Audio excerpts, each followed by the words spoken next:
Hey everybody, welcome back to the next part of my dialing in series for our Line 6 Helix, HX Stomp Pod Go. This one kind of applies to all of them. And the title might be kind of puzzling because it's dialing in, yeah, you heard me right, the noise gate, the input gate on our Helix Pod Go HX Stomp.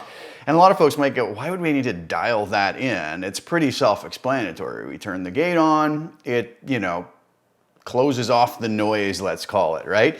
That we might have in our signal. There's two controls on the input gate, but I think it's important to get to know how they interact with one another and what each of them actually do.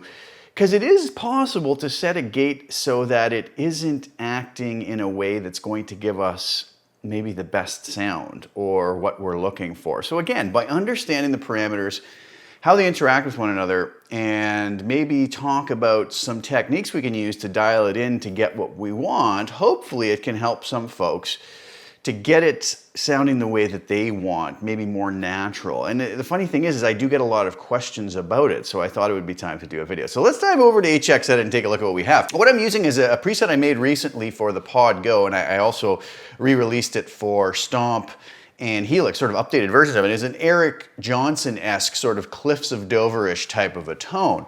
And it's interesting because I was using single coil pickups on it, so that's a perfect thing to kind of illustrate what the gate does, because single coil pickups are inherently noisy unless you have some sort of noiseless system or noiseless pickups, right? But in this case I did, and I was using the split coil of my Duncan humbucker here for it, or even, the middle and the neck Duncans in this, and they're noisy pickups. That's not something that necessarily bothers me unless it's out of control, but it's a good thing to use to illustrate the noise gate. So let's take a look at what we have. And for anybody who doesn't know, whenever we're on the Helix, Pod Go, HX Stomp, when we go to our initial input block here, what we end up with is the input gate, which we can turn on or off, okay? It has I'll just turn it on so these brighten up. It has a threshold and a decay control. So we might say, well, what are those? Well, let's go through what those are and then we'll talk about how we can set them. What the threshold is going to be is it's going to tell us at what point it's going to close the gate and not let any more signal through.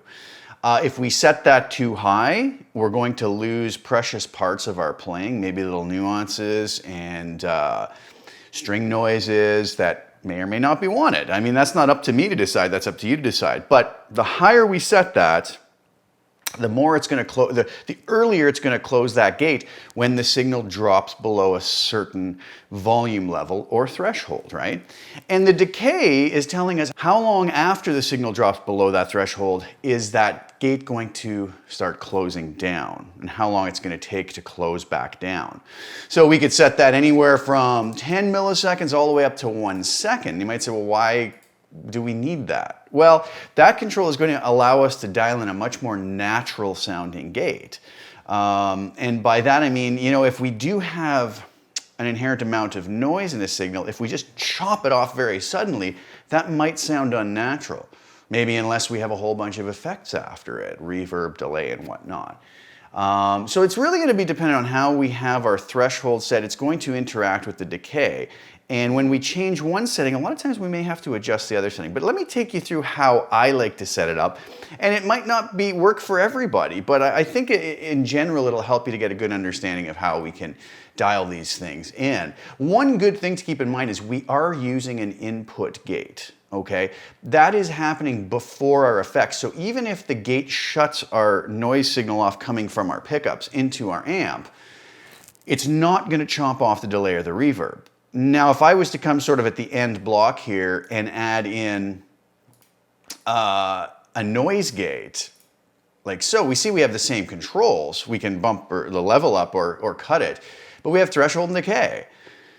But now if I close this off, when those delay signals drop below the threshold and the noise drops below, it's going to chop, it potentially could chop off the reverb tails and the delay tails. So that's what we have to be careful with that. One workaround for that would be if we wanted to place it here, let's say.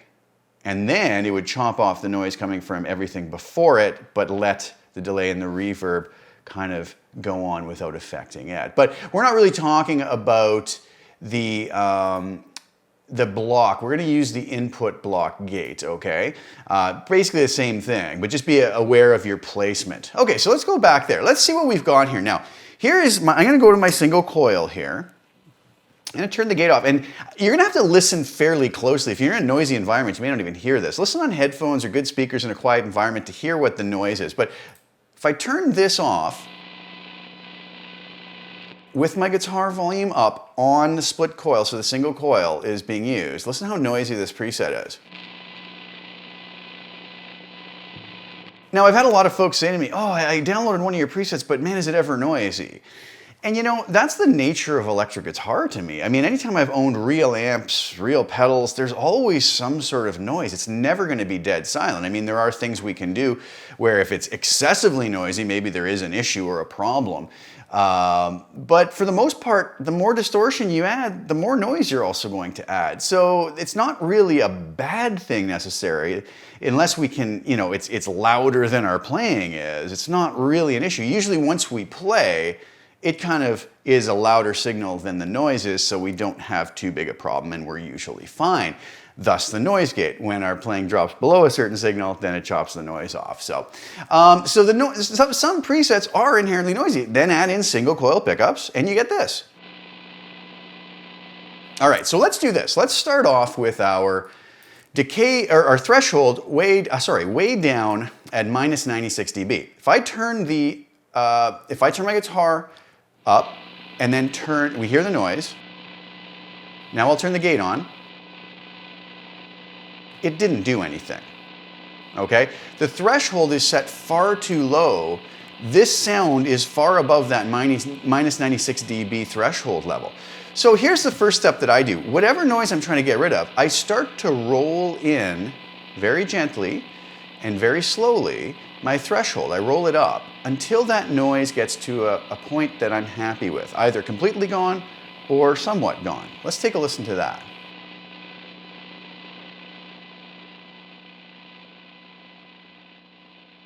Have you heard that already? As I've rolled it up to minus 78, it's now starting to get rid of parts of that noise that are below that threshold.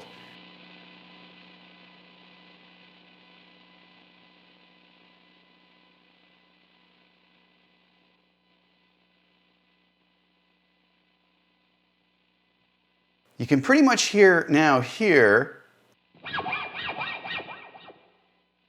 as I move around, the gate opens back up, but most of the noise is gone. And if I hit the off button on my gate, the noise comes back. So a lot of people would say, well, great, that's the setting I need. Well, wait a second, what about this decay though? What happens if I take the decay from where it's at 375 milliseconds and bring it down to 10 milliseconds? Well, nothing happens now because, again, the gate is shut, right? So let's bring this in very slowly again and let's listen to what happens with the decay much lower.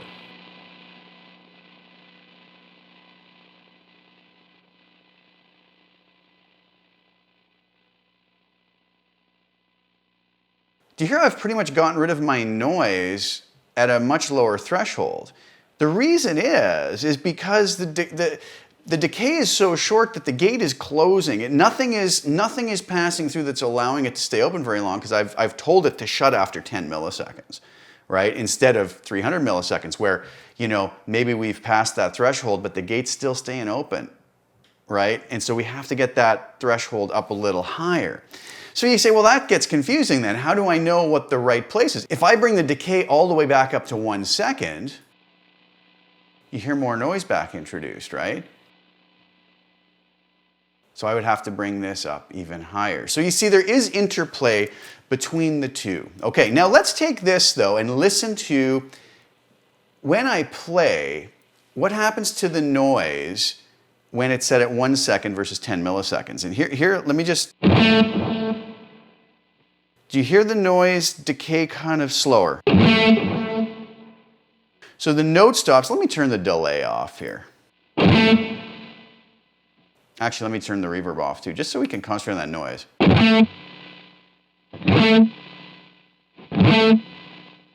So there's a slower decay to the noise going away. So the gate is closing slower. If I bring this down to 10 milliseconds, listen to the difference.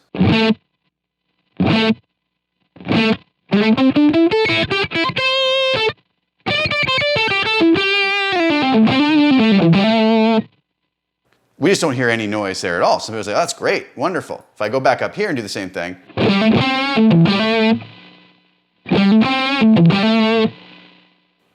We hear some of that noise, and it takes a full second before that gate fully closes and chops it off. Which one is correct? Well, neither or both, or that's really up to us to decide what we like better. In this particular case,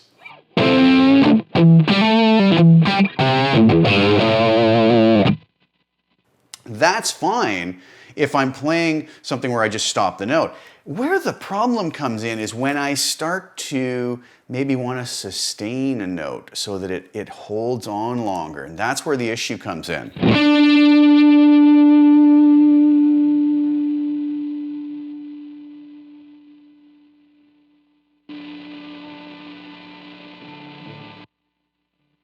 We see I'm still vibrating the note, it's still there, very subtly, mind you, but it's still there. So if I'm playing and I know I'm going to be playing a solo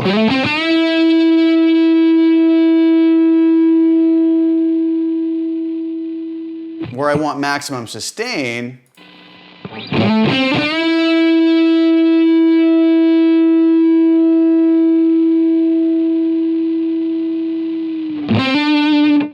I'm going to potentially lose some of that depending on where my gate settings are at, if that makes sense. So we take that same threshold, but if I move this up to a full second to the other extreme,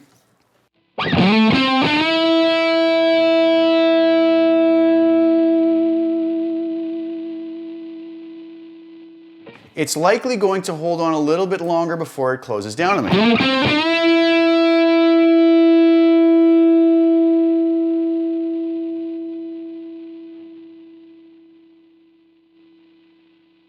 Did you hear that little extra tail when I moved it up?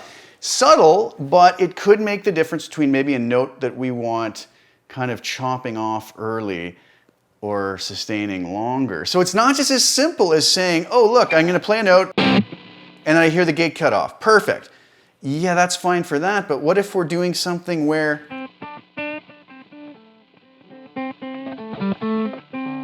playing very quietly, and maybe that's being chopped off. If you notice with the 1 second setting, if I go down to the 10 millisecond setting, I'm playing the same amount, but it's kind of chopping and spitting and kind of doesn't sound natural all of a sudden. It's cutting off very important notes. Because as soon as it falls below that threshold, 10 milliseconds later, it's trying to chop it off. But if I move that up to a second,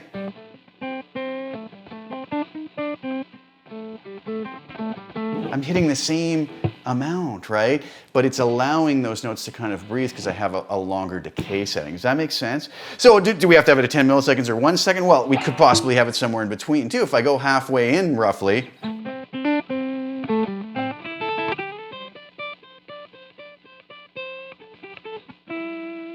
I could also say, well, let's, not be so dramatic on the threshold.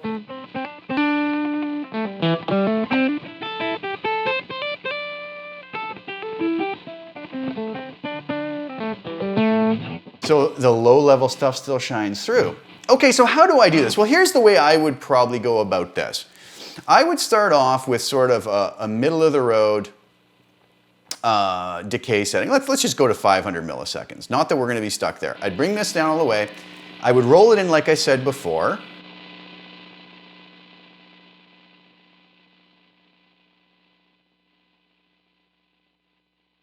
Till I pretty much hear all my noise gone.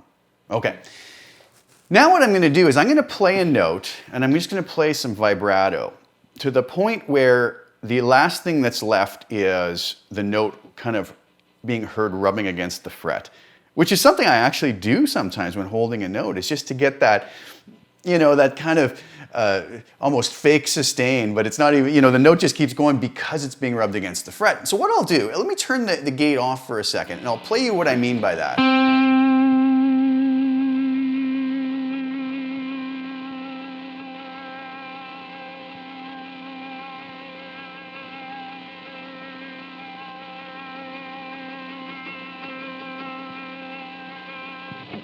I can pretty much keep that note going indefinitely because I'm generating the vibrations by rubbing it aggressively against the fret.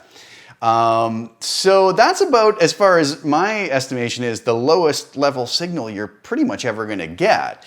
So if your gate is not chopping that off, then you're at a point where you're probably not going to lose too much information, right? So let's turn the gate on and see what happens. I've pulled it into where it chops all the noise out, but let's see how it does. I have my volume up, it's quiet, how it does with that test.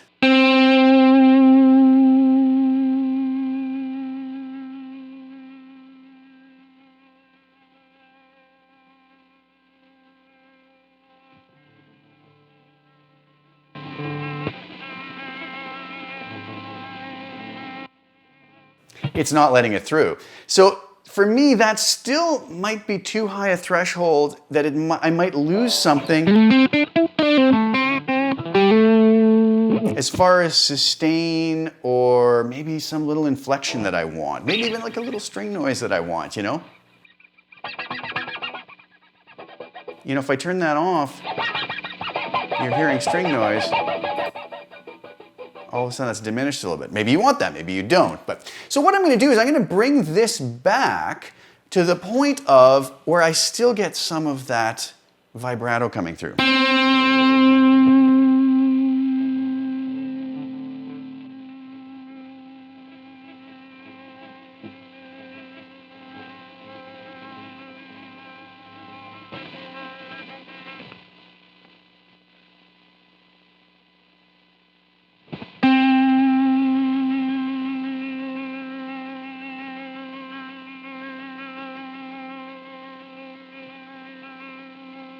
Okay, now the thing is, some noise is still coming through, but it's greatly diminished. Let's see the difference with it on and off now at a -67 setting. Lots of noise, greatly diminished. I'm okay with it there because I know I'm kind of finding a happy middle ground. The noise has been diminished when I'm not playing. It's not overpowering, but I'm also probably not going to lose a lot of little...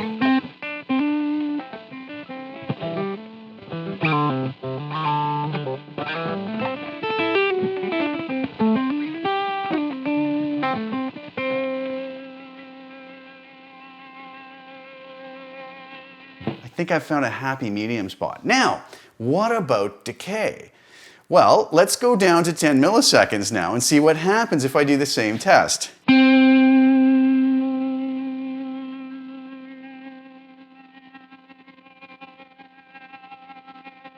See how it's fighting itself? It's trying to chop it off and it's trying to let it through all at the same time because the decay is so short. It's every time that, you know, threshold is exceeded, it chomps down in 10 milliseconds. So what I need to do is roll that decay up while I'm doing this until it gets more natural.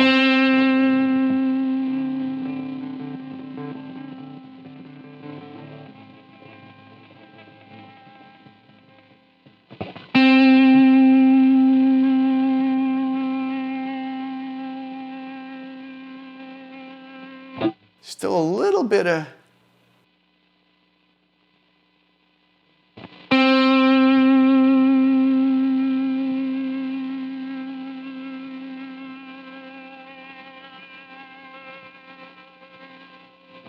tiny bit more. Maybe I'll go up to about 200 milliseconds.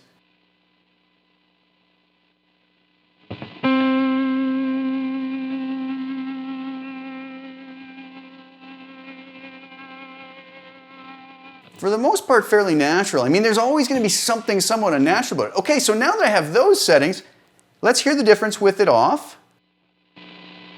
Lots of noise, we don't really want that coming through the front of house or onto our recording in between playing. Although with the recording, you can always edit it out after, right? Much more acceptable, but now I'm confident.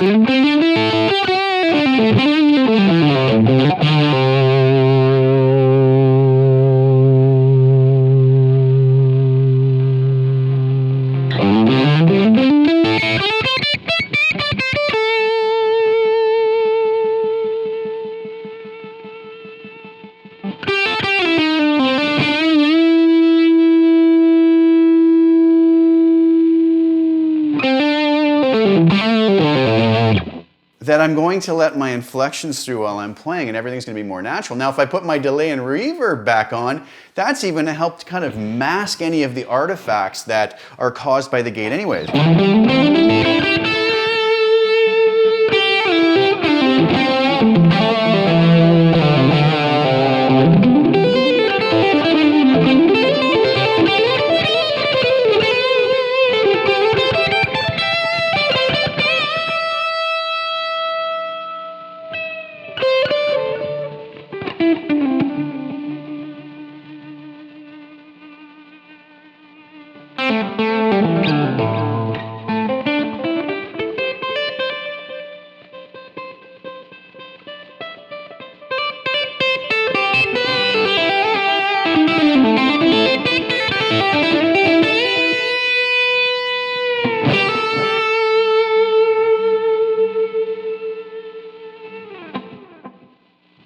That seems fairly natural. I mean, I will only use a noise gate when I feel I must. If I'm fine sometimes if there's some noise. Even in a live situation, when we're playing with the band, we can just, we can have a mute switch, we could roll our volume back if that's the problem area, when in between playing or songs. But when the band's going, a lot of times this noise is just going to be buried anyways. But there are times where it needs to be put in. And when we do need it, we want to be able to maybe come up with a method that's going to be the most natural and give us the best results, if that makes sense. So I think I covered everything there. That's kind of my method to setting my own settings for it. But it's really hard, even when creating a preset others are going to use, to put a setting there that's going to work for everybody. Everybody's pickups are different. Everybody's pickup output is different. Everybody's fingers are different. Everybody's desires are different, what they want in the end. And the nice thing about this too is, some folks might say, what about if you're on humbucker? Well, here, let me turn this off. There's our noise on single coil. When I go to humbucker, it diminishes quite greatly. Single coil, humbucker. But these settings are still going to work on the humbucker, right?